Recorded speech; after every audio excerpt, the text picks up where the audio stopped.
दोस्तों नमस्कार, स्वागत है आपका बड़ी खबर बड़े खुलासे में। दोस्तों, जैसे ही वक्फ बोर्ड एक्ट 2025 संसद में पास हुआ, केरल के अंदर ईसाई कम्युनिटी में खुशियां मनाई गई, मिठाई बांटी गई, पटाखे बजाए गए।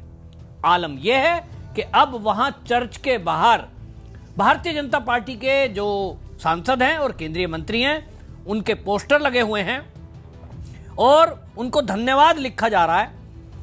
यह कहा जा रहा है कि आपके चलते हमें जो ये सुविधा मिलने जा रही है कि जो हमारी जमीनों पर अवैध कब्जे वक्फ बोर्ड के नाम पर थे, अब वो हमारी जमीन हमें मिलेगी। ये लेकर के आपको बता दें कि मुनम्मम में जिस तरह से जय मोदी, जय अमित शाह के नारे गूंज रहे हैं, इससे खास तौर पे सोनिया गांधी की नींद उड़ी हुई है। विपक्षी पार्टियां, जिसमें वामपंथी दल और कांग्रेस का जो एर्नाकुलम है, वो तो गढ़ हुआ करता था, लेकिन उस जिले के ईसाई गांव में जहां मछुआरे 4 पीढ़ी से रह रहे थे, वहां हालात यह है कि वक्फ बोर्ड ने अपनी प्रॉपर्टियों को घोषित कर दिया। लेकिन जैसे ही केंद्र सरकार, मोदी सरकार ये बिल लाई, इसका सबसे ज्यादा अगर प्रतिक्रिया और खुशी मनाई तो वो ईसाई कम्युनिटी ने केरल में मनाई। क्योंकि आप सोचिए कि वो 1995 से लेकर के अभी तक कोर्ट केस सहन कर रहे थे और कोर्ट में उनकी कोई सुनवाई नहीं थी, क्योंकि 1995 का वक्फ बोर्ड का एक्ट ये कहता है कि आपको केवल ट्रिब्यूनल में जाना है, किसी भी कोर्ट में आप नहीं जा सकते। ये तो कांग्रेस की सरकार में 2013 में इसमें अधिकार जो दिए गए, उससे वो परेशान थे। सोनिया गांधी से इस बाबत कई बार उन लोगों ने बात की, लेकिन सोनिया गांधी ने हाथ खड़े कर दिए। वामपंथियों की वहां सरकार है, उनसे बात की, उन्होंने भी कोई मदद नहीं की, कह दिया साहब केंद्र का कानून है। यानी चारों तरफ से निराशा। और कांग्रेस वो कांग्रेस है, खासतौर पे सोनिया गांधी, राहुल गांधी, जो बीजेपी को हमेशा से टारगेट करती है और उनकी कोशिश है कि पूरी दुनिया में भारतीय जनता पार्टी को बदनाम किया जाए, मोदी सरकार को बदनाम किया जाए। राहुल गांधी जब भी कभी विदेश यात्रा पर गए, एक नैरेटिव चलाया जा रहा है कि भारत के अंदर तो ईसाई कम्युनिटी खतरे में है, उनके ऊपर हमले हो रहे हैं, मुसलमान खतरे में है, उनके ऊपर हमले हो रहे हैं। और ये नैरेटिव गढ़ने का काम किया गया ताकि मोदी बदनाम हो। और मोदी जिन देशों में अपना हाथ बढ़ा रहे हैं, भारत से रिश्ते हो रहे हैं, चाहे वो अमेरिका हो, चाहे ब्रिटेन हो, ईसाई कंट्रियां जितनी भी हैं और अरब कंट्रियां जितनी भी हैं, जितनी भी मुस्लिम देश हैं, उन सब से हमारे भारत के संबंध खराब हों ताकि भारत मुश्किल में आए और ये फिर से सत्ता में आ जाए।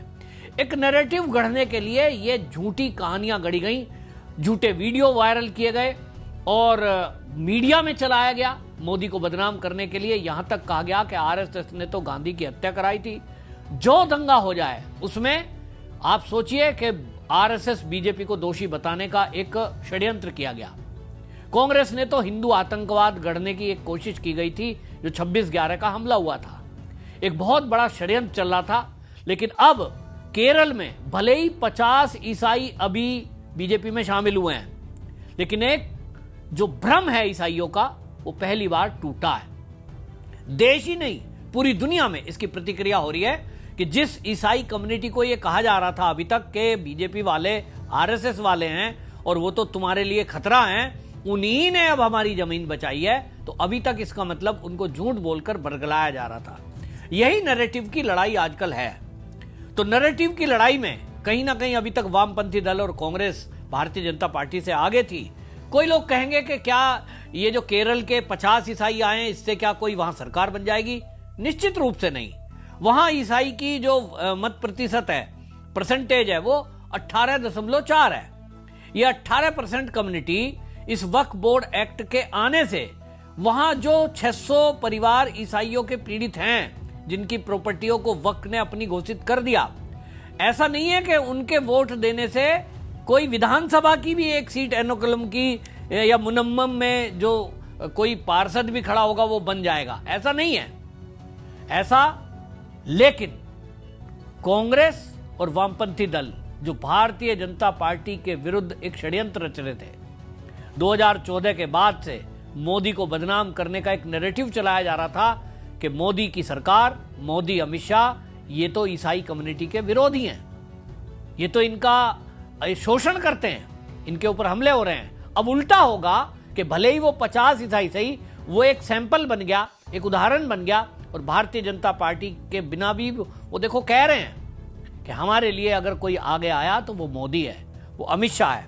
और इसीलिए आपको बता दूं, Christian association and alliance for social action उन्होंने झंडे लगाए हैं, और केंद्रीय मंत्री और सांसद हैं सुरेश गोपी, उनके फोटो लगे हैं, लिखा है थैंक यू सर। ये एर्नाकुलम सीट पर जो कांग्रेस है वो 2009 से काबिज है, और 2024 का अभी हाल ही का जो चुनाव हुआ था उसमें कांग्रेस के ही हिबीडन 52.97% वोट पाकर के जीते। बीजेपी का कैंडिडेट वहां तीसरे स्थान पर था, जिसको मात्र 15.8% वोट मिला। मतलब जीता हुआ कांग्रेस का जो सांसद है वो 52% वोट पाता है, और भारतीय जनता पार्टी का 15% वोट पाता है। इतना बड़ा अंतर है कि एक घटना से भारतीय जनता पार्टी का सांसद नहीं बन जाएगा। लेकिन जो भारतीय जनता पार्टी और वामपंथी दल भारतीय जनता पार्टी के विरुद्ध एक नैरेटिव गढ़ने की कोशिश कर रहे थे, कम से कम उसको झटका लगा है। सोनिया गांधी की तो रातों की नींद उड़ गई है, क्योंकि ईसाई कम्युनिटी ने यह सब जगह बता दिया है देश विदेश में कि सोनिया गांधी के ही चलते, सोनिया गांधी की सरकार में वक्फ बोर्ड एक्ट में जो संशोधन हुए, उन्हीं के चलते 400 एकड़ भूमि पर वक्फ बोर्ड ने केरल के अंदर अपने प्रॉपर्टी होने का दावा कर दिया, जिससे 600 लोग प्रभावित थे। और वो प्रभावित थे जो आप सोचिए कि वहां 4 पीढ़ियों से बछवारे रह रहे थे एर्नाकुलम में। और इसलिए केरल की कैथोलिक बिशप परिषद, केरल की कैथोलिक कांग्रेस, अखिल भारतीय कैथोलिक पादरी परिषद, इन सब ने भारतीय जनता पार्टी का आभार जताया है। और जब ये आभार जता रहे हैं, जो अभी खबर आ रही है सूत्रों के हवाले से कि ये अभी अगले 1-2 दिन में मोदी जी से भी मिलने के लिए वो परिवार आने वाले हैं केरल के, और तब मीडिया में एक चर्चा का विषय बनेगा। हालांकि वो खबर जो 50 बीजेपी में ईसाई शामिल हुए थे वो कहीं दब गई, क्योंकि केरल की खबर दिल्ली तक नहीं पहुंचती है और मीडिया ने उसको इतनी तवज्जो नहीं दी। लेकिन मैं उस खबर को इसलिए खास मानता हूं और दूसरी बार ये वीडियो कर रहा हूं क्योंकि इस मुद्दे को समझने की आवश्यकता है। भले ही आपको लगेगा कि 600 परिवार, केरल का एक छोटा सा एरिया, इससे क्या फर्क पड़ेगा? नहीं, फर्क पड़ता है। फर्क उन लोगों को पड़ेगा जो मोदी को, बीजेपी को बदनाम करने का षड्यंत्र पिछले 77 साल से कर रहे हैं। ये देश आजाद हो गया, गांधी जी को किसने मारा उसको सजा भी हो गई, लेकिन उस नाथुराम गोडसे को आरएसएस का सदस्य बताकर अभी तक कन्हैया कुमार की एक वीडियो वायरल हो रही है, जो एबीपी न्यूज पर वो इंटरव्यू दे रहा है। किस तरह से बेशर्मी के साथ वो कह रहा है कि ये जो गांधी के हत्यारे हैं तो आरएसएस वाले हैं, जबकि उसमें राहुल गांधी तो कोर्ट में माफी मांग चुका। इन लोगों को आदत खराब है, इनको लगता है कि झूठ बोलो फिर वो मीडिया में प्रसारित होगा, और कभी माफी मांगेंगे वो खबर तो हाईलाइट बनती नहीं है, और इसलिए उसी वीडियो को चलाएंगे, देश में भ्रम फैलाएंगे और झूठ फैलाएंगे। इसी तरह आप देखिए मुस्लिम कम्युनिटी, बहुत सारे लोग मुझसे भी बात करते हैं कि भारतीय जनता पार्टी अल्पसंख्यक मोर्चा क्यों बनाती है। भारतीय जनता पार्टी राष्ट्रीय मुस्लिम मंच बना करके इंद्रेश जी एक प्रचारक हैं, उनको लगाया हुआ है, इससे क्या होने वाला है? मुस्लिम राष्ट्रीय मंच बना रखा है साहब, ये कितने लोग वोट देते हैं बीजेपी को? हाँ, हो सकता है वो जो वोट प्रतिशत, अगर आप प्रतिशत में निकालेंगे तो लोकसभा सीट पे तो वो 1% भी नहीं बैठता, विधानसभा की सीट में कहीं कहीं 1% मुश्किल से बैठेगा, वहां भी नहीं बैठता। लेकिन उसके बावजूद भी मुस्लिम कम्युनिटी को आगे खड़ा किया जाता है। मुस्लिम कम्युनिटी हर चुनाव में भारतीय जनता पार्टी के पक्ष में अपनी अपील भी करती है और प्रचार भी करती है। इससे क्या होगा? कहीं ऐसा नहीं है कि विधानसभा की कोई सीट ये मुसलमान जिता देंगे जो बीजेपी के पक्षकार हैं, और लोकसभा की तो मतलब ही नहीं उठता। लेकिन इससे उस नैरेटिव पर प्रहार होता है जो बीजेपी को और आरएसएस को हमेशा ये कहकर टारगेट करते हैं कि आरएसएस, बीजेपी, मोदी, अमित शाह, ये आपके योगी जी, ये तो मुस्लिम विरोधी हैं। ये नैरेटिव की लड़ाई है, और नैरेटिव को तोड़ने के लिए ऐसी चीजों का सामने आना जरूरी है। और इसको लेकर के आपको बता दूं कि ये हुआ भी है। भारतीय जनता पार्टी के जिला अध्यक्ष हैं एर्नाकुलम के, वो एडवोकेट हैं, एडवोकेट AK शैजू। उनसे जब मीडिया ने बातचीत की और वहां ईसाई कम्युनिटी खड़ी थी, तो उन्होंने कहा, देखिए हम जब आपके बीच आए हैं तो हम कोई इसलिए नहीं आए कि हमें आपसे वोट चाहिए, वोट के लिए नहीं आए। हमें लगता है कि केंद्र में हमारी सरकार है भाजपा की, हम आपकी समस्या सुने, क्योंकि आप देश के वासी हैं और लैंड जिहाद जो चल रहा है उसके खिलाफ हमारी सरकार काम कर रही है, हम उसके खिलाफ आवाज उठा रहे हैं। तो आप बेशक ईसाई कम्युनिटी हैं, बेशक आप हमें वोट भी ना देते या आगे भी मत देना, तो हमारा एक कर्तव्य है कि देश के लिए हम जो कानून बनाने जा रहे हैं उसमें आपकी भी समस्याओं को सुने।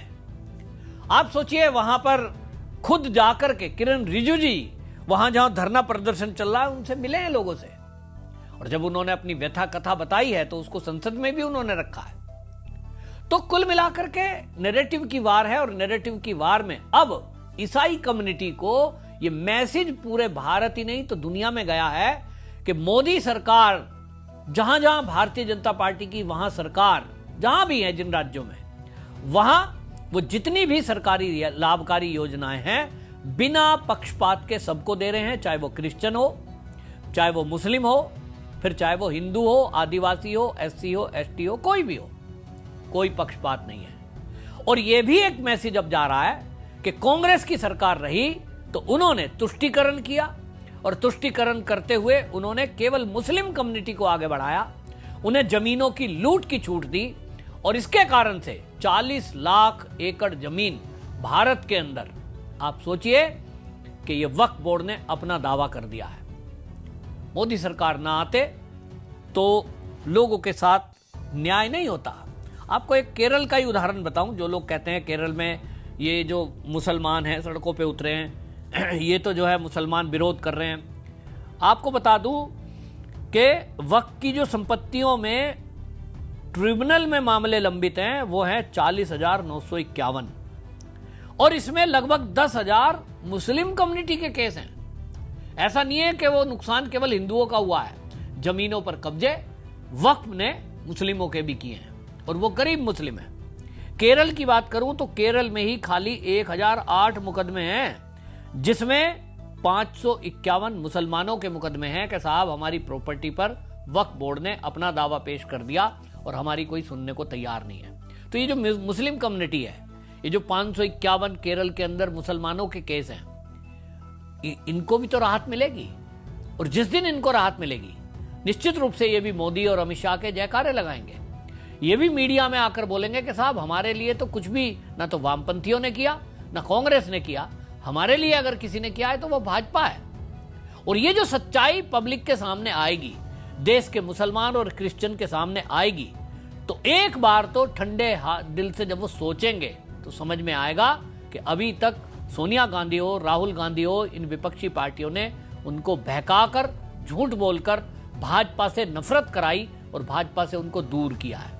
आज नहीं तो कल व्यक्ति को समझ में भी आएगा, और आज नहीं तो कल जब समझ आएगा तो बेशक सरकार बनाने में इनका कोई योगदान ईसाई और मुसलमानों का ना हो, लेकिन मैं फिर से कहता हूं कि कम से कम यह जरूर होगा कि जो विश्व में मोदी और बीजेपी को यह बदनाम किया जा रहा है कि मोदी और भाजपा ये मुस्लिम विरोधी है, इस नैरेटिव को तोड़ने के लिए ये चंद लोग ही सही ये जब काम आएंगे और ये आगे बढ़ करके बोलेंगे, यही जो है इस वक्फ बोर्ड की भाजपा की जीत है।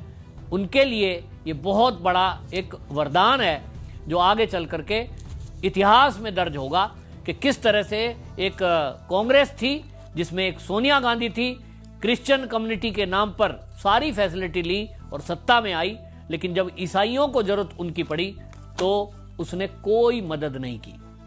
आपकी इस पर क्या राय है कमेंट में जरूर लिखिए, वीडियो को शेयर करिए। वंदे मातरम।